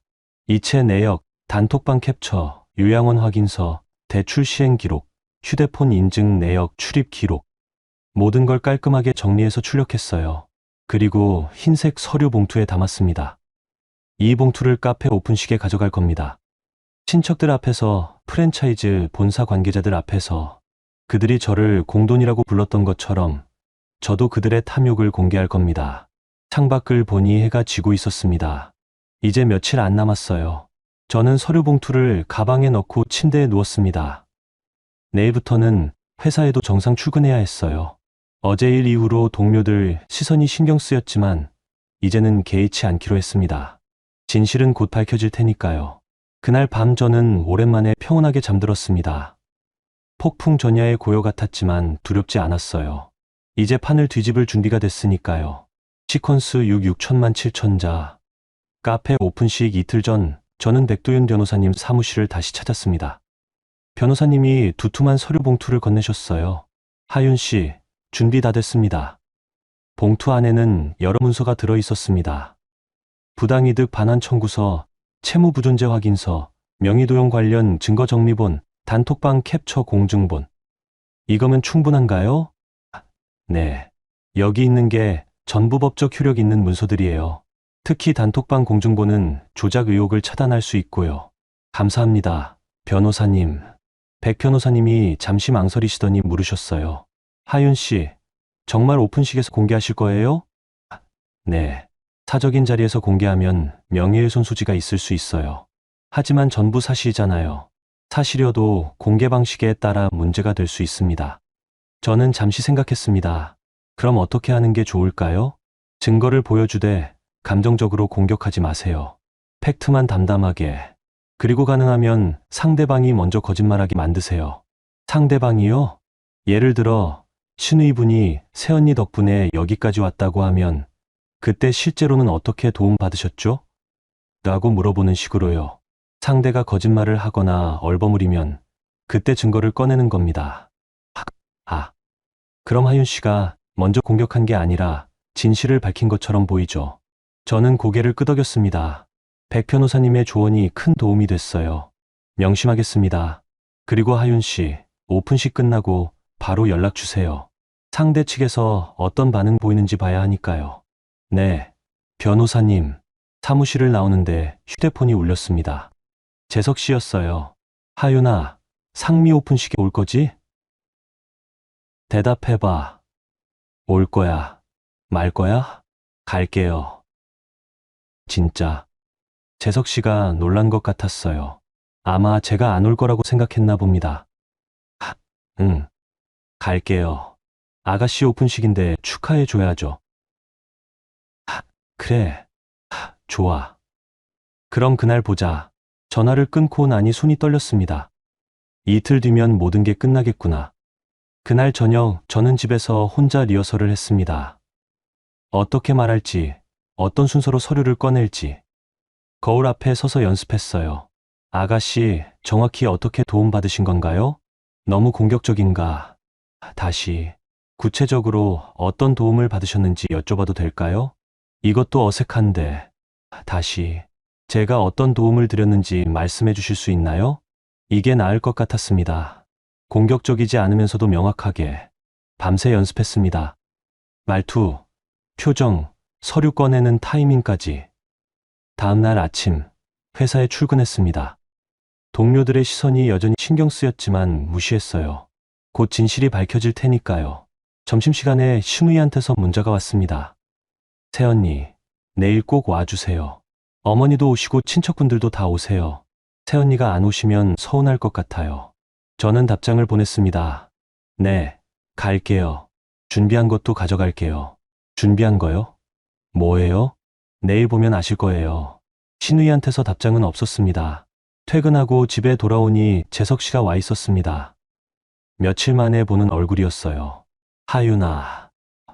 왜요? 내일 제발 조용히 넘어가자. 응? 상미 인생 걸린 날이야. 제발 사고 치지 말고. 사고요. 진실을 밝히는 게 사고인가요? 조용히 있을게요. 아무것도 안 할게요. 재석 씨가 안도하는 표정을 지었습니다. 다행이다. 고마워. 대신. 응? 제가 질문하면 솔직하게 대답해 주세요.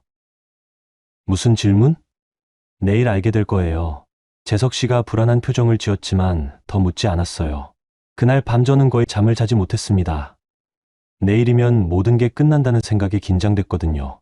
새벽 5시쯤 일어나서 옷을 골랐습니다. 너무 화려하지도 너무 수수하지도 않은 옷. 깔끔한 네이비색 블라우스와 베이지색 슬랙스를 골랐어요. 가방에 서류 봉투를 넣었습니다. 흰색 봉투 안에는 모든 진실이 들어 있었죠. 오후 1시 카페 오픈식이 시작되는 시간이었습니다. 저는 30분 일찍 도착했어요.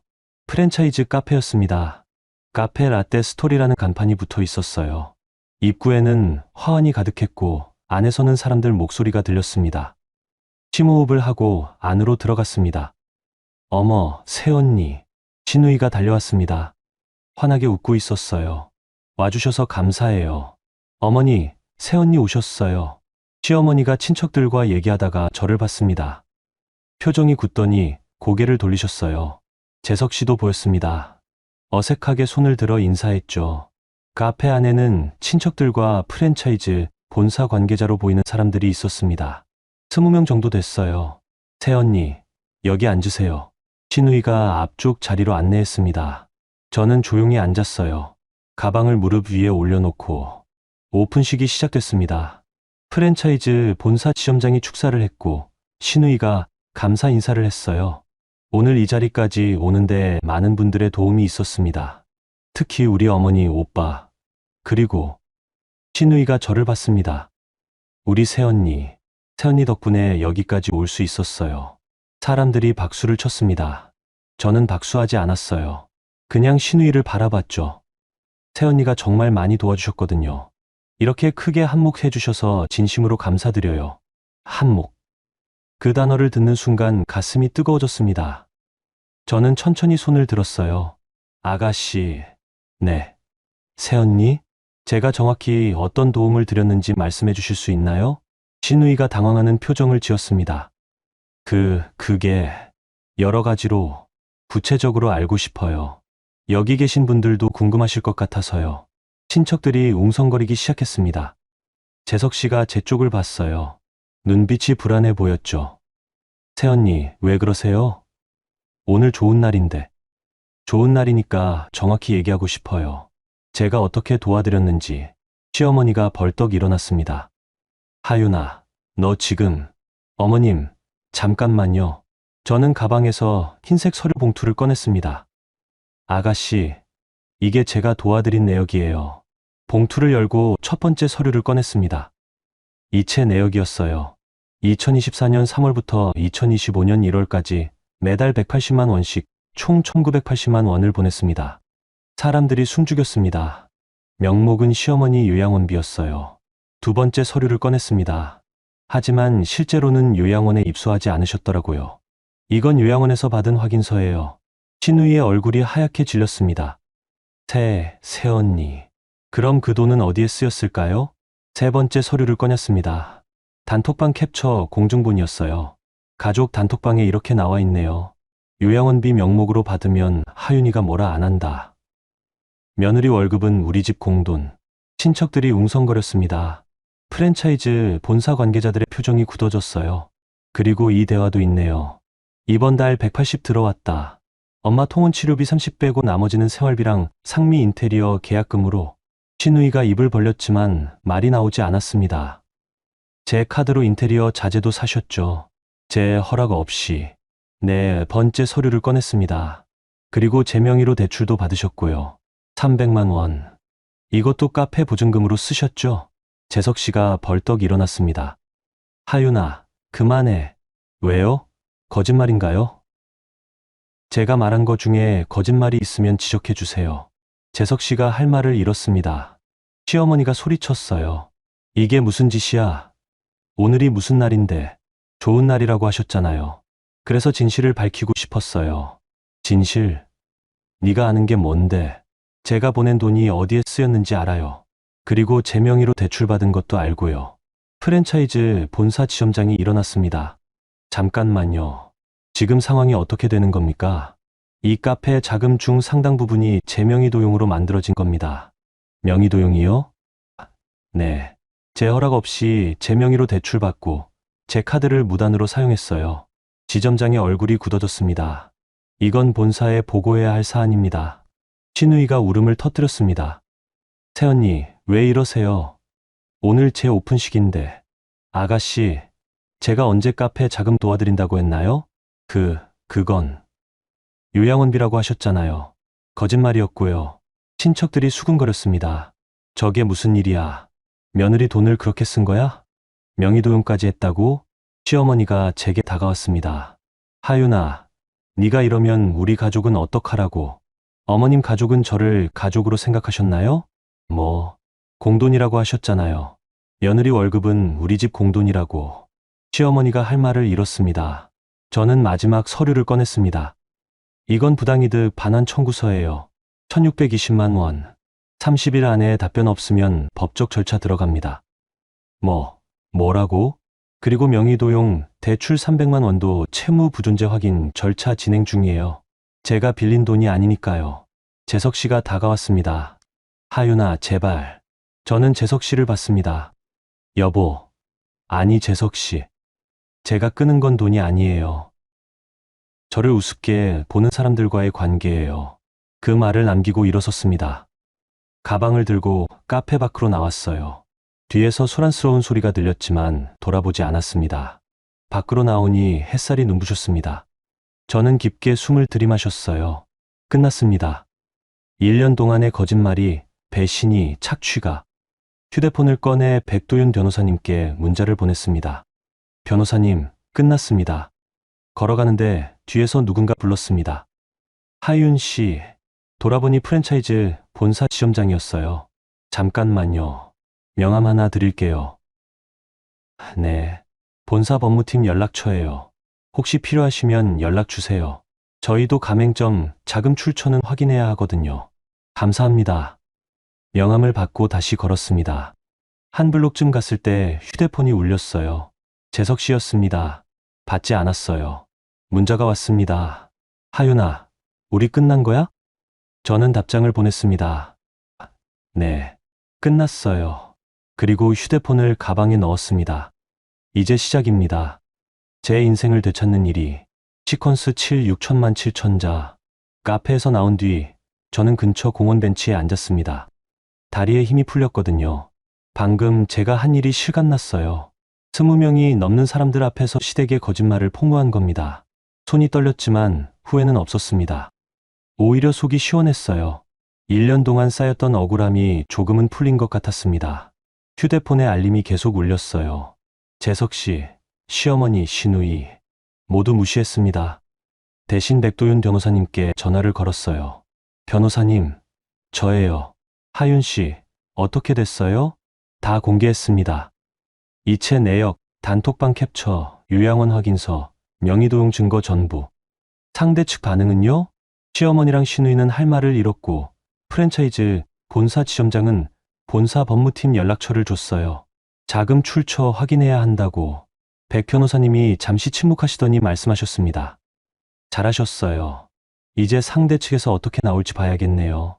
어떻게 나올 것 같으세요? 두 가지 중 하나예요.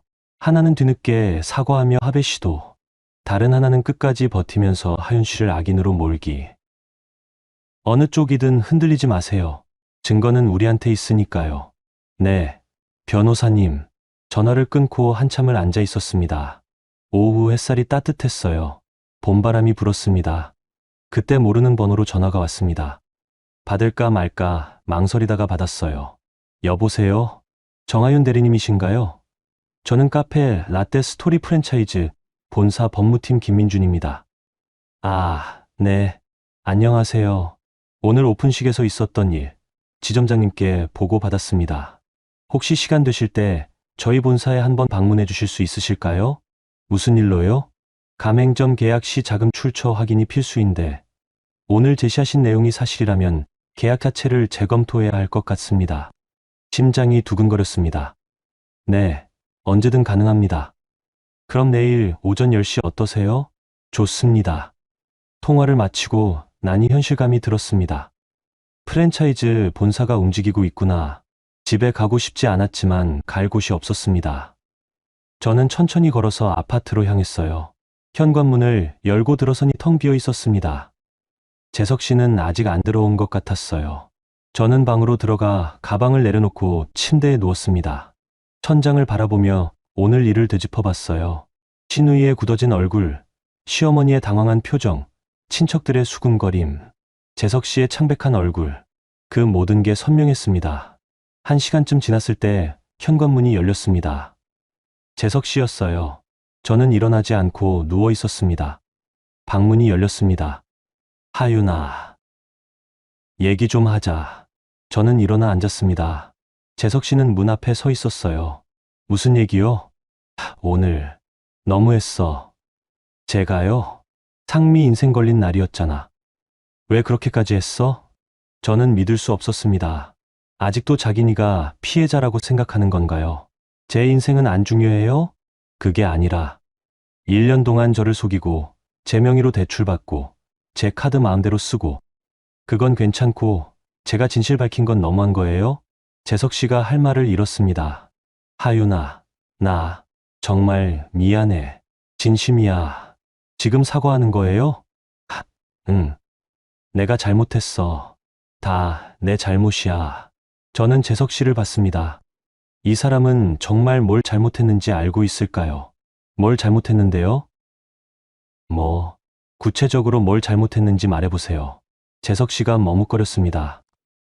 그게 당신한테 거짓말한 것? 그것만이요? 그리고 명예 도용한 것? 또요? 뭐가 더 있어? 저는 한숨을 쉬었습니다. 이 사람은 아직도 모르고 있구나.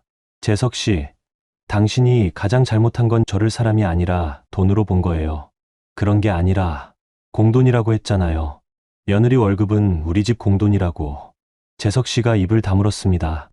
그 말이 얼마나 상처가 됐는지 알아요? 1년 동안 제 월급으로 시댁 생활비 대고 아가씨 카페 자금 대고 그러면서도 뒤에서는 저를 공돈이라고 부른 거. 하윤아, 이제 사과한다고 용서될 것 같아요? 재석 씨가 무릎을 꿇었습니다.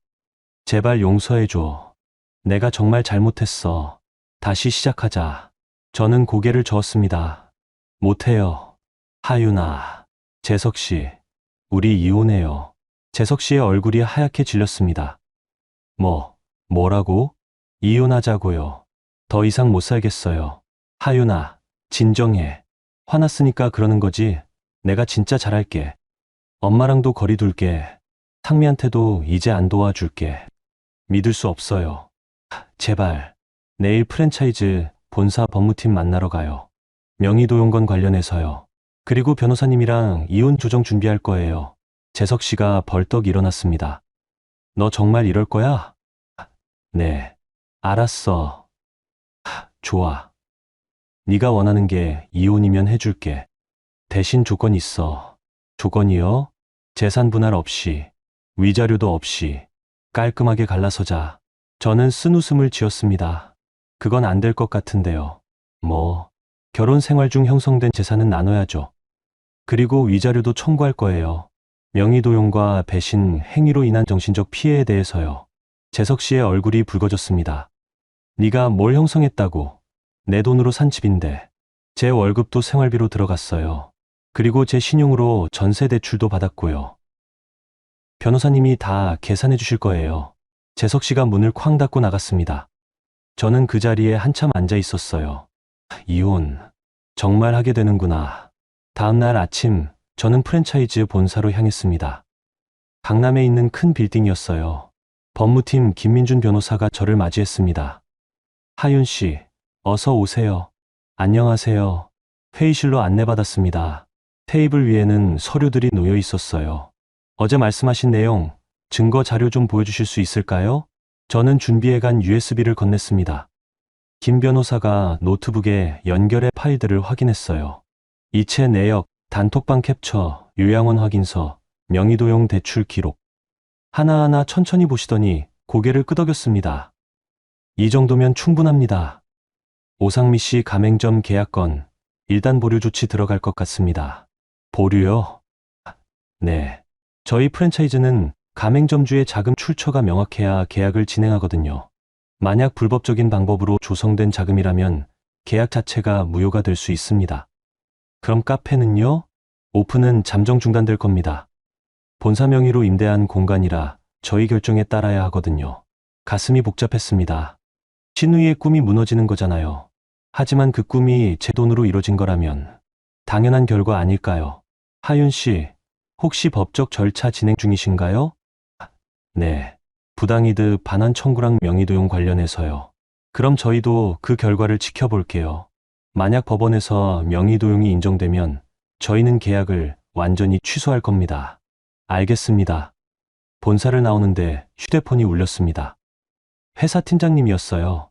하윤 씨, 지금 어디예요? 개인 일정 중인데요. 무슨 일이세요? 회사 좀 들러줄 수 있어요? 얘기할 게 있어서. 네. 불안한 마음으로 회사로 향했습니다. 혹시 지난번 로비 소동 때문에 징계라도 받는 걸까요? 팀장님 자리로 가니 팀장님이 자리를 권했습니다. 하윤 씨, 앉아요. 네. 지난번 일 얘기 들었어요. 심장이 철렁했습니다. 죄송합니다. 개인 일로 회사의 피해를. 아니요. 그게 아니라. 팀장님이 말을 이었습니다. 어제 하윤 씨 시누이분이 회사로 전화했어요. 하윤 씨가 거짓말쟁이라고, 착한 척하지만 실은 가족을 괴롭힌다고. 그래서 제가 물어봤죠. 구체적으로 뭐가 거짓말이냐고. 그랬더니 요양원비를 끊었다는 둥, 명의도용이라고 누명 씌웠다는 둥 하더라고요. 저는 아무 말도 할 수 없었습니다. 그래서 제가 증거 있냐고 물어봤어요. 그랬더니 전화 끊더군요. 하윤 씨, 진실이 뭐예요? 저는 깊게 숨을 쉬고 처음부터 설명했습니다. 요양원비 명목으로 보낸 돈, 실제로는 쓰이지 않은 것, 명의도용 대출, 카페 자금으로 흘러간 돈, 그리고 어제 오픈식에서 증거를 공개한 것까지. 팀장님은 조용히 듣고 계셨어요. 이야기를 다 마치자 팀장님이 말씀하셨습니다. 증거 있어요? 네. 저는 USB를 꺼냈습니다. 팀장님이 확인하시더니 고개를 끄덕였어요. 하윤 씨, 고생 많았겠어요. 로비 소동도 하윤 씨 잘못이 아니었네요. 오히려 피해자였고 눈물이 날 것 같았습니다. 그동안 오해받았을 텐데 미안해요. 앞으로 회사 내에서 이런 일 없도록 제가 조치할게요. 감사합니다. 그리고 하윤 씨, 잘 싸워요. 당당하게. 팀장님의 말에 힘이 났습니다. 회사에서만큼은 진실이 알려진 거니까요. 그날 저녁 집에 돌아오니 시어머니가 앞에 서 있었습니다. 어머님. 시어머니의 얼굴이 많이 늙어 보였어요. 어제까지만 해도 당당하던 분이 초라해 보였습니다. 하윤아, 우리 얘기 좀 하자. 들어오세요. 거실로 모셨습니다. 시어머니는 소파에 앉으셨어요. 하윤아, 미안하다. 내가 너무 욕심이 컸어. 내 월급을 우리 것처럼 생각한 것도, 상미한테 쓴 것도 다 내가 잘못했어. 뒤늦은 사과였습니다. 하지만 진심으로 들리지 않았어요. 그래서 어쩌시려고요? 다시 생각해 줄 수 없겠니? 우리 재석이랑 이혼하지 말고. 역시나 사과가 목적이 아니었구나. 못해요, 어머님. 하윤아, 제발. 재석이가 너 없으면 어떡하니? 그건 재석 씨가 생각할 문제예요. 하윤아. 어머님, 1년 동안 저를 공돈이라고 부르셨잖아요. 그게 얼마나 상처가 됐는지 아세요? 시어머니가 고개를 숙였습니다. 그건 그냥 말 실수였어. 실수가 아니었어요. 진심이었죠. 어머님은 저를 며느리가 아니라 지갑으로 봤어요. 제 월급을 당연한 권리처럼 여기셨고요. 하윤아, 내가 잘못 생각했어. 앞으로 안 그럴게. 믿을 수 없어요. 시어머니가 일어났습니다. 그래, 알았어. 네가 그렇게 나온다면 나도 할 수 없지. 하지만 재산 분할이랑 위자료는 기대하지 마. 우리 쪽 변호사도 있으니까. 저는 쓴웃음을 지었습니다. 사과하러 왔다면서 결국 협박이었구나. 변호사님께 맡기겠습니다. 시어머니가 문을 쾅 닫고 나갔습니다. 저는 그 자리에 주저앉았어요. 온몸에서 힘이 빠졌습니다. 휴대폰을 꺼내 백도윤 변호사님께 전화를 걸었습니다. 변호사님, 저예요. 하윤 씨, 무슨 일이에요? 이혼 조정 신청하고 싶어요. 빨리요. 알겠습니다. 내일 서류 준비해 드릴게요. 전화를 끊고 창밖을 봤습니다. 해가 지고 있었어요. 긴 싸움이 시작됐습니다. 하지만 저는 이길 겁니다. 증거도 있고 진실도 제 편이니까요. 그날 밤 저는 노트북을 켜고 지난 몇 달간의 일을 정리했습니다. 타임라인, 증거, 금액, 모든 걸 엑셀 파일로 만들었어요. 새벽까지 작업했습니다. 완성된 파일을 보니 뿌듯했어요. 이제 법정에서 만나겠습니다. 감정이 아니라 증거로. 창밖으로 동이 트고 있었습니다. 시퀀스 8 6천만 7천자. 한 달 뒤 가정법원 조정실이었습니다. 저는 백도윤 변호사님과 함께 앉아 있었고 맞은편에는 재석 씨와 재석 씨 쪽 변호사가 앉아 있었어요. 조정위원이 서류를 정리하며 말했습니다. 양측 주장 다 들었습니다. 먼저 재산 분할 건부터 정리하죠. 재석 씨 변호사가 말했습니다. 전세 아파트는 남편 명의고 남편 소득으로 전세금을 마련했습니다. 따라서 아내 측 분할 청구권은 없다고 봅니다. 백도윤 변호사님이 서류를 꺼냈어요. 아닙니다. 전세 대출은 아내 신용으로 받았고 생활비는 대부분 아내의 월급에서 지출됐습니다. 이 통장 내역 보시죠. 조정위원이 서류를 검토했습니다. 생활비 지출이 대부분 아내의 계좌에서 나갔네요. 그리고 아내는 결혼 생활 중 남편 측 가족에게 총 1980만 원을 송금했습니다. 이 중 실제 의료비로 쓰인 건 360만 원 정도고 나머지는 다른 용도로 사용됐습니다. 재석 씨가 버럭 소리쳤습니다. 그건 자발적으로 준 거잖아요. 조정위원이 손을 들었습니다. 잠깐요. 진정하시고 증거 자료 좀 볼게요. 백 변호사님이 요양원 확인서, 단톡방 캡처, 이체 내역을 제출했어요. 조정위원이 한참을 보시더니 고개를 끄덕였습니다. 요양원비 명목이었는데 실제로는 요양원에 계시지 않았다. 이건 사기적 편취로 볼 수 있겠네요. 그래서 부당이득 반환 청구를 병행하고 있습니다. 재석 씨 변호사가 말했습니다. 하지만 부부간 금전거래는 증여로 추정됩니다. 증여가 아닙니다. 명백한 사기예요. 거짓말로 돈을 받아낸 겁니다. 조정위원이 정리했습니다. 일단 재산 분할은 아내 측에 일정 부분 인정하는 게 맞을 것 같습니다. 그리고 위자료 건은 어떻습니까? 백 변호사님이 또 서류를 꺼냈어요.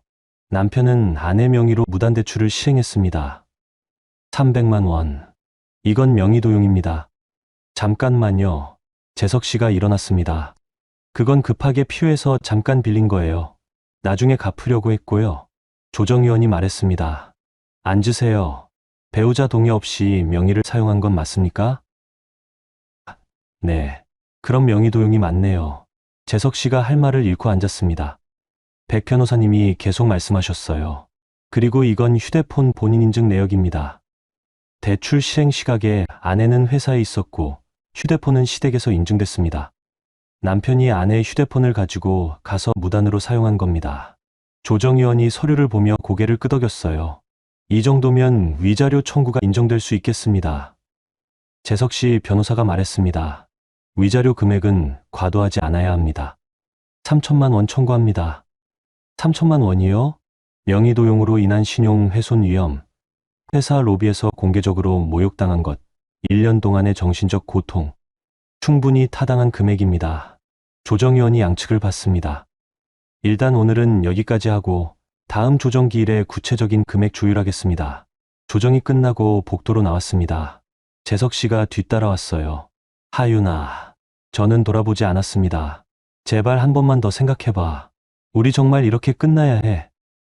네, 하윤아, 재석 씨, 이제 변호사님들끼리 얘기하세요.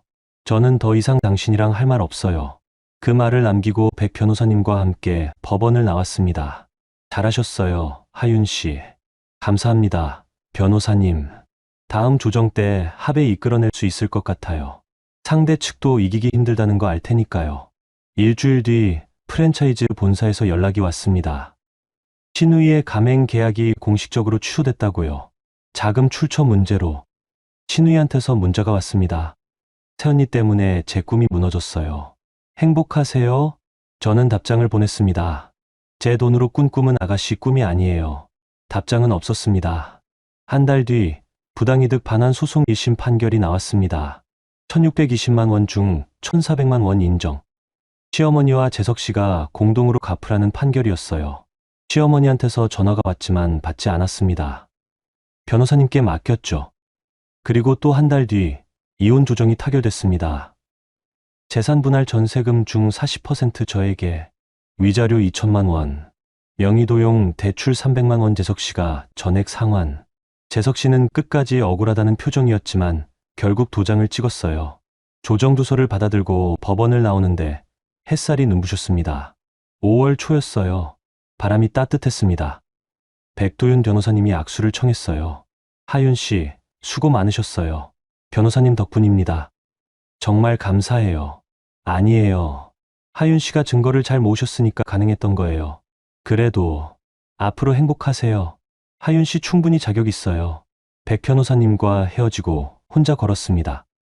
법원 근처 카페에 들어가 아메리카노를 주문했어요. 창밖을 바라보며 생각했습니다. 정말 끝났구나. 4년간의 결혼 생활이. 슬픈가요? 묻는다면 잘 모르겠어요. 슬픔보다는 홀가분함이 더 컸습니다. 더 이상 거짓말하는 사람과 살지 않아도 되니까요. 더 이상 제 월급을 공돈이라고 부르는 사람들 눈치 보지 않아도 되니까요. 회사로 돌아왔습니다. 팀장님께 간단히 보고드렸어요. 이혼 조정 끝났습니다. 고생했어요, 하윤 씨. 이제 일에 집중할 수 있겠네요. 네, 팀장님. 그날 저녁 저는 새로운 원룸을 계약했습니다. 회사 근처의 작은 공간이었어요. 전세금 중 제 몫으로 받은 돈으로 보증금을 냈죠. 짐은 많지 않았습니다. 옷가지 몇 벌, 책, 노트북.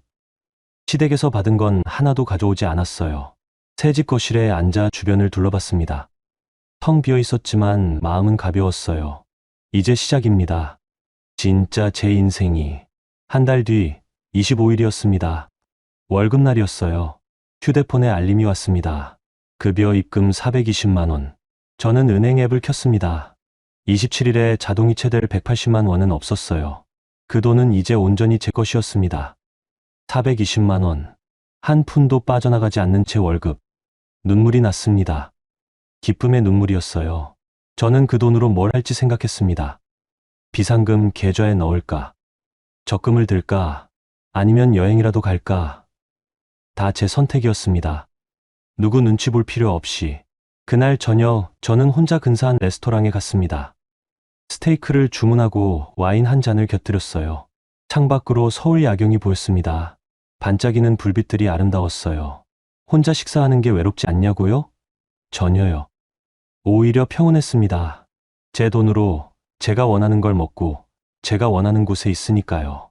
식사를 마치고 집으로 돌아오는 길, 재석 씨한테서 마지막 문자가 왔습니다. 하윤아, 그동안 미안했어. 잘 살아. 저는 답장하지 않았습니다. 그냥 문자를 삭제했어요. 이제 정말 끝입니다. 집에 도착해 샤워를 하고 침대에 누웠습니다. 천장을 바라보며 생각했어요. 지난 1년 반, 속고, 배신당하고, 싸우고, 이기고, 참 많은 일이 있었습니다. 하지만 후회는 없었어요. 오히려 배운 게 많았습니다. 착하게만 살면 안 된다는 것. 부당한 일에는 맞서야 한다는 것. 증거가 곧 힘이라는 것. 그리고 가장 중요한 것. 저 자신을 지키는 건 결국 저밖에 없다는 것. 휴대폰을 확인하니 은행에 알림이 또 왔습니다. 적금 만기 1200만 원. 회사 다니면서 꾸준히 모은 적금이었어요. 시댁에는 말하지 않았던 비상금 계좌. 그 돈이 있었기에 버틸 수 있었습니다. 새집 계약금도 낼 수 있었고요. 저는 미소를 지었습니다. 미래의 나를 위해 준비했던 과거에 내가 고마웠어요. 이제 또 미래를 준비해야겠죠. 5년 뒤, 10년 뒤의 저를 위해서 창밖으로 달이 떠 있었습니다. 둥근 보름달이었어요. 저는 눈을 감았습니다. 내일도 출근해야 하니까요.